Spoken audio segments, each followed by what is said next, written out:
അന്താരാഷ്ട്ര അജണ്ട ഒരു കാരണവശാലും ഇന്ത്യയിലെയോ കേരളത്തിലെയോ മുസ്ലിം താല്പര്യവുമായി ബന്ധപ്പെട്ടല്ല. അത് ആഗോള മൂലധനം ലോകത്തെമ്പാടും വ്യാപിപ്പിക്കുന്ന മതതീവ്രവാദത്തിൻ്റെയും മതരാഷ്ട്രവാദത്തിൻ്റെയും അസ്ഥിരീകരണ പദ്ധതിയുടെ ഭാഗമായ ഒരു പ്രത്യയശാസ്ത്രമാണ് ജമാഅത്തെ ഇസ്ലാമിയുടെ പ്രത്യയശാസ്ത്രം എന്ന് അഭിപ്രായം.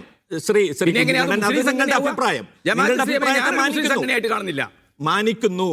പക്ഷേ ഞാൻ ചോദിക്കുന്നത്, മുസ്ലിം സംഘടനകൾക്ക് സ്വാധീനമുള്ള ഒരു സർക്കാർ വരാൻ പോകുന്നു. കേരളത്തിൽ ആന്റണി സർക്കാരിന്റെ കാലത്തെ ഇതുപോലെ വർഗീയ കലാപങ്ങൾ ഉണ്ടാകാൻ പോകുന്നു എന്ന് താങ്കളും ആവർത്തിക്കുമ്പോൾ. ഇല്ല, ഞാൻ ആവർത്തിച്ചില്ല. പ്രമോദ് രാമൻ ഞാൻ പറയാത്തത് പറയരുത്. ഞാൻ പറഞ്ഞത് എന്താണ്? ജമാഅത്ത് ഇസ്ലാമിയോ മുസ്ലിം ലീഗോ ഏത് സംഘടനയുള്ള UDFന്റെ നേതൃത്വത്തിൽ എന്ന് പറഞ്ഞാൽ കോൺഗ്രസിൻ്റെ നേതൃത്വത്തിൽ ഒരു ഗവൺമെൻറ് വന്നാൽ ആ ഗവൺമെൻറ് ഹിന്ദു വർഗീയവാദികളെയും മുസ്ലിം വർഗീയവാദികളെയും ഒക്കെ ഒരുപോലെ പ്രീണിപ്പിക്കുന്നതാണ്. ഒരു ഭാഗത്തത് മുസ്ലിം വർഗീയവാദികൾക്ക് അനുകൂലമായ നിലപാട് സ്വീകരിക്കുമ്പോൾ മറുഭാഗത്ത് ഈ രാജ്യത്ത് വർഗീയ ധ്രുവീകരണം ഉണ്ടാക്കുന്ന ഹിന്ദുത്വവാദികൾക്ക് പ്രവീൺ തൊഗാഡിയുടെ കേസ് പിൻവലിച്ചു കൊടുക്കുന്ന സർക്കാരാണത്. കേസ് പിൻവലിച്ചു കൊടുത്ത സർക്കാരാണത്. അത് നമ്മൾ മനസ്സിലാക്കണം. എന്നിട്ട് ഇവിടെ AK ബാലിനെ പോലുള്ള ആൾ, AK ബാലൻ്റെ ചരിത്രം നിജേഷ് എൻ്റെ സുഹൃത്ത് എന്താണ് അങ്ങനെ ചുരുക്കി കാണരുത്.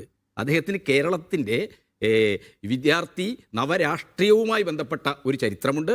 ആ ചരിത്രത്തിലൂടെ വലിയ ത്യാഗപൂർണമായ പ്രവർത്തനത്തിലൂടെ കേരള രാഷ്ട്രീയത്തിലേക്ക് ഉയർന്നു വന്ന ഒരു കമ്മ്യൂണിസ്റ്റ് നേതാവാണ് സഖാവ് AK ബാലൻ. അങ്ങനെ AK ബാലനെ അങ്ങനെ അങ്ങ് കൊച്ചാക്കാനൊന്നും നിങ്ങൾ ശ്രമിക്കണ്ട. കേരള രാഷ്ട്രീയത്തിൽ ഈ കേരളം നേരിട്ട സാമൂഹ്യമായ ഒരുപാട് പ്രതികൂലതകളോട് ഏറ്റുമുട്ടിക്കൊണ്ട് സമരം നടത്തിക്കൊണ്ട് അതിന്റെ അങ്ങനെ ഒരാൾക്ക് പോലും ഇങ്ങനെ ഒരു അബദ്ധം പറയാൻ കഴിയുന്ന വിധത്തിൽ CPMന്റെ രാഷ്ട്രീയം മാറിപ്പോയത് എങ്ങനെയാണ്? CPMന്റെ രാഷ്ട്രീയത്തിന്റെ പ്രശ്നമല്ല. ഒരാള് ജമാഅത്ത് ഇസ്ലാമി ആഭ്യന്തരമന്ത്രിയാവുന്ന ഞാൻ ചിന്തി കേരള രാഷ്ട്രീയം മുന്നണിയെ സംബന്ധിച്ച് പഠിക്കുന്ന ഒരാളും ഇസ്ലാമിയാണ് ആഭ്യന്തരമന്ത്രിയാവുമെന്ന് നമ്മൾ കാണുന്നില്ല. താക്കോൽ സ്ഥാനത്ത് തീരുമാനിക്കുന്ന മറ്റാളുകളാ. ഞാൻ ചോദിക്കുന്നത് ജമാഅത്ത് ഇസ്ലാമി വരുമെന്ന് ഞങ്ങൾ ആരും ഇല്ല. അതെന്തുകൊണ്ട് AK ബാലൻ പറയുന്നു? AK ബാലനെ പോലെ കേന്ദ്ര കമ്മിറ്റി അംഗമായിരുന്ന ഒരാൾ പറയുന്നത് എന്തുകൊണ്ടാണ്? പറയുന്നത് എന്താണ്? ഈ രാജ്യത്ത് വർഗീയ കലാപം ഉണ്ടാവും, വർഗീയ കലാപങ്ങൾ ഉണ്ടായിട്ട് അതാണ് നമ്മുടെ അനുഭവം. ആ അനുഭവത്തെ ഓർമ്മപ്പെടുത്തുകയാണ് അദ്ദേഹം ചെയ്തത്. ആ അനുഭവം CPM ഇടതുപക്ഷ ജനാധിപത്യ മുന്നണി കേരളം ഭരിക്കുന്ന സമയത്ത് വർഗീയ കലാപങ്ങളുണ്ടോ കേരളത്തിൽ? ഈ നാഷണൽ ക്രൈം ബ്യൂറോയുടെ ഒറ്റ കാര്യം മാത്രം, ഭീമാപള്ളിയിൽ ഉണ്ടായത് എന്താണ്? കലാപമാണോ? എന്താണ് അതിനെ നിങ്ങൾ എങ്ങനെയാണ് വിശേഷിപ്പിക്കുന്നത്? ഭീമാപള്ളിയിലേത് നമ്മളെ നേരത്തെയുള്ള ഒരു കാര്യമാണല്ലോ. അതുമായി ബന്ധപ്പെട്ട ഒരു ചർച്ചയിലേക്ക് ഇപ്പൊ ഞാൻ പോകാൻ ഉണ്ടായില്ലെന്ന് താങ്കൾ പറയരുത്. കഴിഞ്ഞ 10 വർഷക്കാലമായി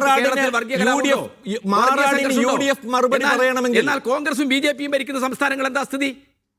കോൺഗ്രസും BJPയും ഭരിക്കുന്ന സംസ്ഥാനങ്ങളില് പശുവിന്റെ പേരിൽ കലാപമില്ലേ? ഉണ്ട്. ഭക്ഷണത്തിന്റെ പേരിൽ എല്ലാ സംഘർഷങ്ങളില്ലേ? ഉണ്ടല്ലോ. അതുണ്ടോ? ഇല്ലെന്ന് ആര് പറഞ്ഞു? അത് തടയാൻ കഴിയുന്ന രീതിയിലുള്ള ശ്രീ KT കുഞ്ഞിക്കണ്ണൻ, ഇവിടെ കേരളത്തിൽ അക്കാര്യത്തിൽ ഒരു ഇമ്മ്യൂണിറ്റി അവകാശപ്പെടാൻ കഴിയാത്ത വിധത്തിൽ LDFന് മേൽ ഭീമാപള്ളിയുടെ കറ നിൽക്കുന്നുണ്ട് എന്നാണ് ഞാൻ പറയുന്നത്.